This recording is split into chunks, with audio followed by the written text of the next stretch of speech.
In this video, we're going to talk about using cold email to get clients. Cold email was massively successful for us in the early days of our agency, and I still think it would be successful today.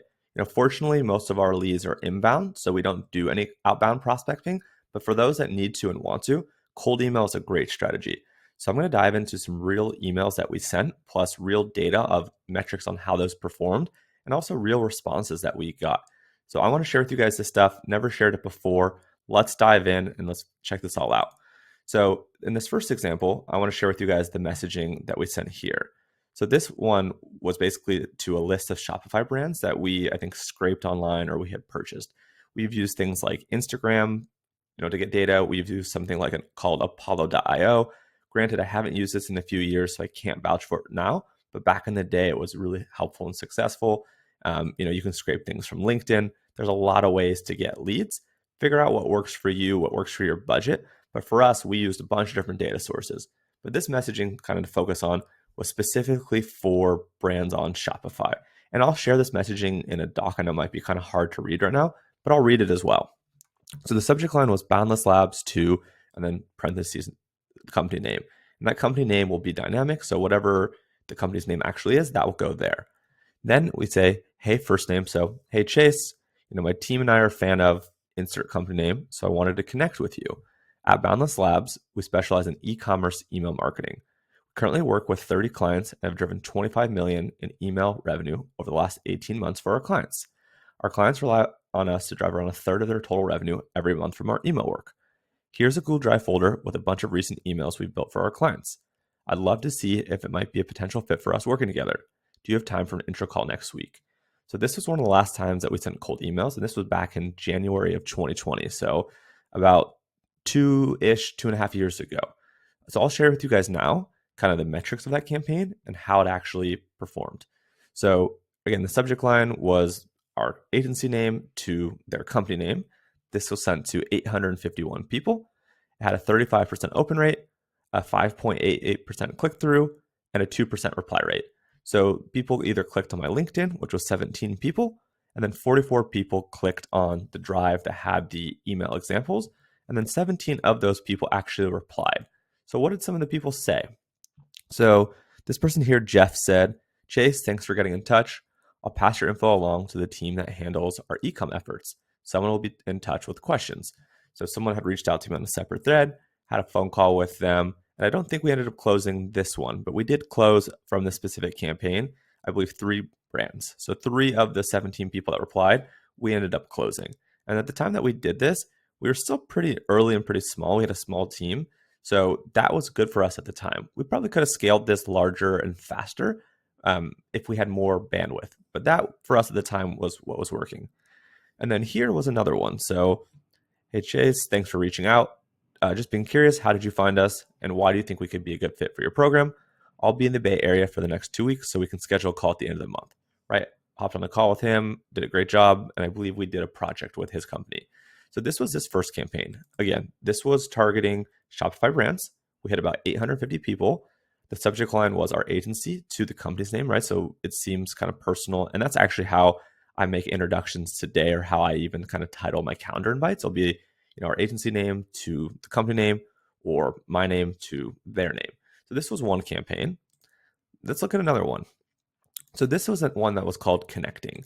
And let's see, this went to, I think this was from Apollo, if I'm not mistaken. And we targeted it specifically brands that were quote unquote in the kind of consumer goods space. So let's look at the messaging, and then we'll look at the other things. So here, the subject line was just simple Connecting. And it said, hey, first name, I wanted to quickly introduce myself. My name is Chase, and I run Boundless Labs, where we specialize in email marketing. Currently work and consult with brands such as The Chive, Manhattan Beachwear, Original Grain, and tons of other incredible brands. I'd love to connect with you or someone on your team if you're looking to improve your email channel. Most of our clients are doing anywhere from 25 to 35% of their total revenue from email. P.S. Here's my LinkedIn for reference. I'd love to connect there as well. So this was sent back in 2019. And again, what I like here is the fact that, it's pretty short email to the point. I leveraged some clients that he probably might know, right? So The Chive is pretty big. Manhattan Beachwear, I think, is a 9-figure brand. Original Grain is an 8-figure brand. So I gave him enough brands that hopefully he'll have heard of one of these. And then I share my LinkedIn, because my LinkedIn was optimized with a lot of connections and a lot of experience. So let's see how this one performed. This one had a 45% open rate, a 2.48% click through, and a 2.84% reply rate. So here's some of the replies. Hey Chase, how would you improve our email marketing? What's the cost? How much do you charge, right? So if we could get people just to respond and say, hey, well, what would you do with us? Or sure, let's hop on a call. Or what do you charge? That gives us then the opportunity to be a little bit more specific to that brand and kind of leverage case studies and leverage other experience in that vertical or that industry that they're in. So that's kind of that one. Now let's look at Instagram. So this was data that we grabbed from Instagram, and here was the messaging that we pulled. So the subject line was at username. So for me, it would be at Chase Hunter Diamond. For you, it would be at Alex Smith or at whatever your name is. So, hey, username, one of my team members just sent me your Instagram profile after coming across your profile because we also follow Shopify. I wanted to introduce myself. I'm Chase, I run Balance Labs, right? Very similar messaging to the last one we just looked at. Clients are doing 25 to 35%. Here's my LinkedIn. So this was back in August of 2019. So this was leveraging Instagram data with very similar messaging to the last one. This one had a 51% open rate, a 3.65% click through, and a 2.78 reply rate. So that was about 32 replies, which again, all these campaigns running at the same time, if we got 32 replies here, I think on the last one, we might have had 8 replies, if I'm not mistaken, 8 replies. The one before that, I think we had 17. Right, so all these are adding up where we're booking dozens of calls with these people. And here are some of the replies. Hey Chase, what is it that you could do to help our company and how much would it cost? Hey Chase, thanks for reaching out. What did you have in mind? Right, so again, this is just opening the conversation for us then to send a video or us to send something a little bit more elaborative and specific to their brand, which then gets us on the phone with them. And then the last one was this most successful campaign that we've run. And the reason was it was the most successful in terms of the people that replied. We converted, I think, at least half of them. And here's why. So a couple of years back, some of you guys might remember, but MailChimp and Shopify announced that they were going to be breaking up.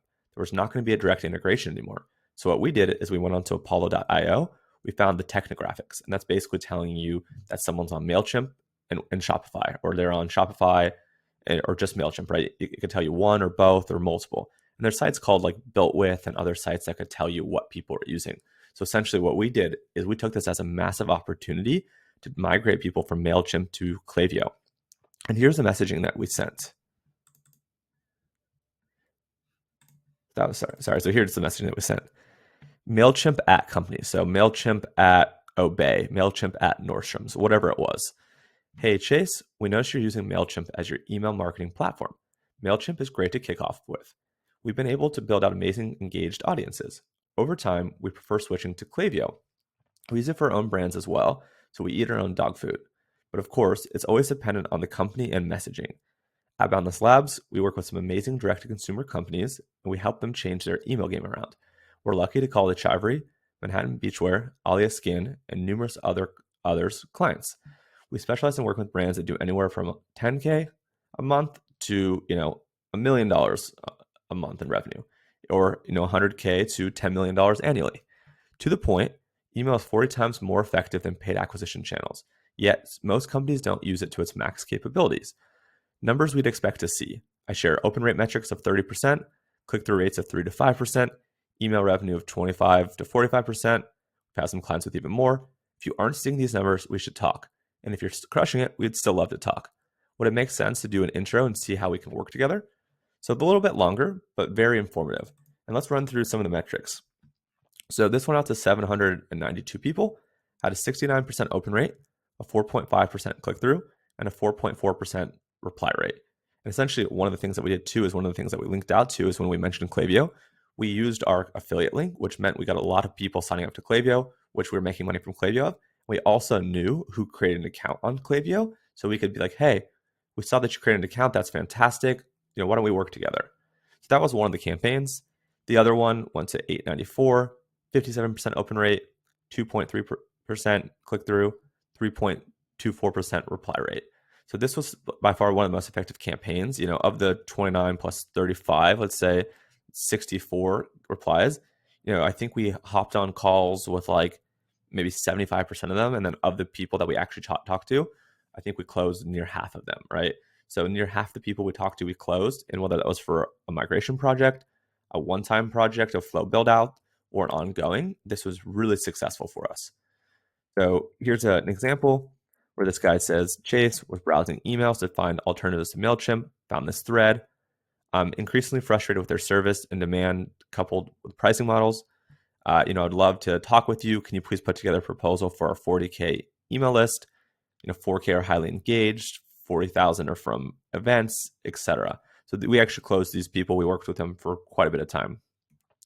This lady said, happy to hop on a quick call to find more about your growth services. Our footer is with MailChimp, but we're actually on Klaviyo. What's the best contact number for you? Right. So at a high level, those are kind of some of the campaigns we ran. I'll put those together kind of into a document, which you'll be able to find underneath this video. So that way you can look at some of the messaging used. And again, leverage cold email. There's so many different platforms out there to buy leads or grab leads. You can be very specific to brands on Shopify. You can be specific to maybe brands on other ESPs. There's so many ways that you could skin this. It kind of is a volume game where you kind of want to send enough emails, get some feedback. And it also is a quality game, right? So you kind of want to be doing both. You want to set up automated campaigns that send high volume, right? So maybe you're sending hundreds of emails a week or even hundreds of emails a day that are a little bit more kind of templatized and a little bit more cookie cutter, although still personal. And then I would spend a few minutes every day sending 5 or 10 highly personalized emails. So that way you kind of are leveraging both scale plus quality. Hope that helps. And I got a lot more kind of user acquisition content coming soon.